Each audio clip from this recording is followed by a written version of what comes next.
दोस्तों, आज की कहानी है माँ जी। मैं घर की बहू हूँ, कोई नौकरानी नहीं जो मुझे कोई भी डांट कर चला जाता है। दोस्तों, कहानी शुरू करने से पहले अगर आपने हमारे चैनल को अभी तक सब्सक्राइब नहीं किया हो तो कर लीजिए ताकि आपके पास पहुँचे हर नया वीडियो। जल्दबाजी में वह गैस कम करना भूल गई। दूध उबलकर जमीन पर आ चुका था। उसके साथ कमला जी भी रसोई में पहुंची।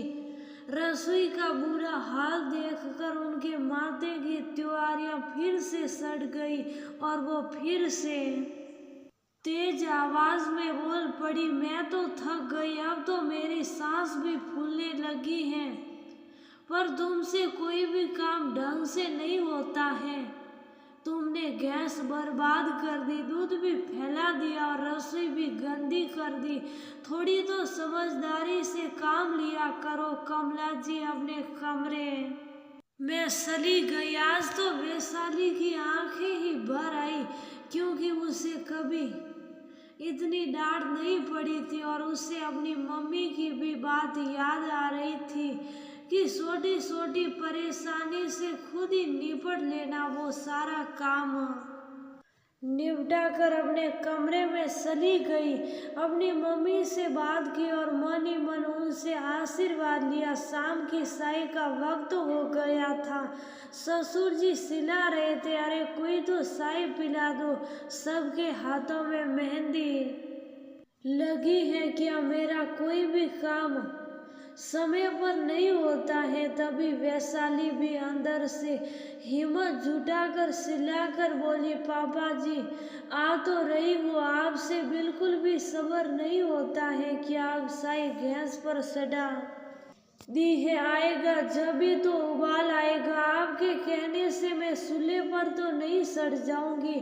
चाय कौन सा अमृत है जो समय पर ना मिले तो आपको लेने यमराज आ जाएंगे। 2-4 मिनट देर भी हो सकती है। बहू के मुंह से ऐसी बात सुनकर कमला जी और उनके पति हैरान रह गए। सदा चुप रहने वाली वैशाली किस तरह से बात कर रही है। वैशाली, तेरा दिमाग खराब हो गया है क्या? वो तेरे ससुर जी हैं, तुम उनसे ऐसे कैसे बात कर रही हो? थोड़ी शालीनता पूर्वक बात नहीं कर सकती? सारी शर्म लिहाज मायके में छोड़ आई हो क्या? मम्मी जी आप तो बस रहने ही दो, मुझे ज्यादा ज्ञान मत दो। मुझे सब पता है कि किससे किस तरह से बात करनी है। अब मैं कोई कठपुतली तो नहीं हूँ, जो आप जैसा कहोगी वैसा ही करूँगी। मेरा अपना भी कोई वजूद है, फिर गुस्सा तो मुझे भी आ सकता है। मैं आज बहुत गुस्से में हूँ तो आप चुप ही रहिए वरना कुछ ज़्यादा ही सुना दूँगी। कमला जी एकदम से चुप हो गई। आखिर आज उनकी बहू को क्या हुआ है वो समझ नहीं पा रही थी। रात को मनु आया तो आज घर में शांति थी। वैशाली ने खाना लगाया तो मनु ने पूछा, मम्मी पापा आज इतने शुभ क्यों हो? घर में अजीब सा सन्नाटा क्यों पसरा है? दोनों कुछ ना बोले, शुभ साफ खाना खाने लगे। तभी मनु ने दाल सकी और चिल्लाकर बोला, ये क्या दाल बनाई है? इसमें नमक कितना कम है। तुझे तो खाना बनाना भी नहीं आता है। दिन भर से थका हारा आता हूँ और मुझे खाना भी अच्छा नहीं मिलता है। और उसने देखा मम्मी पापा दोनों शांति से खाना खा रहे थे। ये सुनकर वैशाली भी उसी आवाज में बोली, दाल में नमक की कम है तो ऊपर से ले लो। बिना बात के वदगड़ बना रहे हो। आप ऑफिस से थक कर आते हो तो मैं भी घर पर बैठी नहीं रहती हूँ। आपकी मम्मी तो एक पानी का गिलास लेकर नहीं पीती है। पापा जी भी दिन भर हुक्म बजाते रहते हैं, सब्जी मंडी से सब्जियां लाना, साफ करना और फिर खाना बनाना। ये काम नहीं है क्या? फिर मैं ही अकेली तो खाती नहीं, आप सबके लिए मैं खाना बनाती हूँ और आप हम सबके लिए कमा कर लाते हो, तो इसमें कौन सा एहसान करते हो? ज़्यादा दाल में नमक कम लग रहा है तो दाल छोड़ दो। तुम्हारी मम्मी सारे दिन बैठी ही तो रहती है, मेरे हाथ का खाना पसंद नहीं आ रहा है तो कल से ये बना देगी। इन्हें तो खाना बनाना आता ही होगा, इसलिए पूछ रही हूँ कि मैंने तो इन्हें कभी रसोई में जाते नहीं देखा। मनु की आंखें फटी रह गई, वह 2 मिनट के लिए सुन तो हो गया। ये क्या बोल रही हो? तुम्हें जरा भी तमीज नहीं है कि घर में सबसे कैसे बात करते हैं? तुमने तो आज सारी ही मर्यादा लांघ दी है। कोई इस तरह से बात नहीं करता है जिस तरह से तुमने आज की है। ये तुम्हें हो क्या गया है?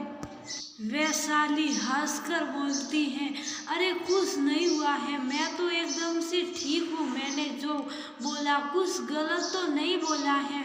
मैंने इन महीनों में यही सब तो सीखा है। मेरी मम्मी ने मुझे जो सीख दी थी वह इस घर में तो लागू नहीं होती है। मम्मी ने कहा था सबसे प्यार से बात करना, सबका ख्याल रखना, कभी डांट पड़ भी जाए तो चुप ही रहना। मेरे संस्कारों की वजह से मैं चुप थी, पर यहाँ तो मुझे लग रहा है कि इस घर में मेरे जैसे संस्कारों वाली लड़की की कोई जरूरत ही नहीं है। यहाँ तो सब ऐसे ही सीख कर सिला कर बातें करते हैं। तो मुझे भी लगा कि मुझे अपने ससुराल वालों से इस तरह का व्यवहार करना सीखना चाहिए। मैं तो आप सब जैसे बोलते हैं वैसा ही तो बोल रही हूँ। यहाँ पापा जी मम्मी जी पर चिल्लाते हैं, मम्मी जी पापा जी पर चिल्लाती हैं।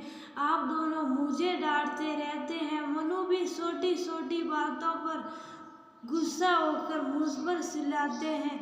तो अब से मैंने भी चिल्लाना सीख लिया है और मैं आप सबका ही तो अनुसरण कर रही हूँ।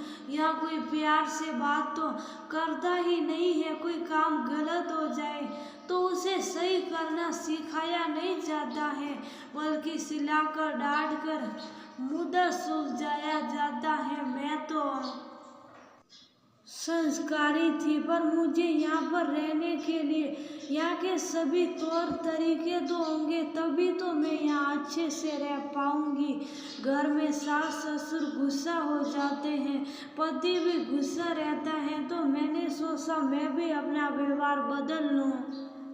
अब ऐसे माहौल में मैं सीधी सी बनकर रहूं, रोज आप सबकी डांट सुनूं तो मुझे अच्छा नहीं लगता है।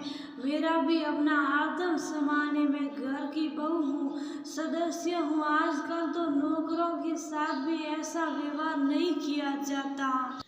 फिर मैं तो इस घर की लक्ष्मी हूँ। आपने जैसा मेरे साथ व्यवहार किया मैंने भी वैसा ही किया। आपको एक दिन में बुरा लग गया, मैं तो महीनों से सहन कर रही हूँ।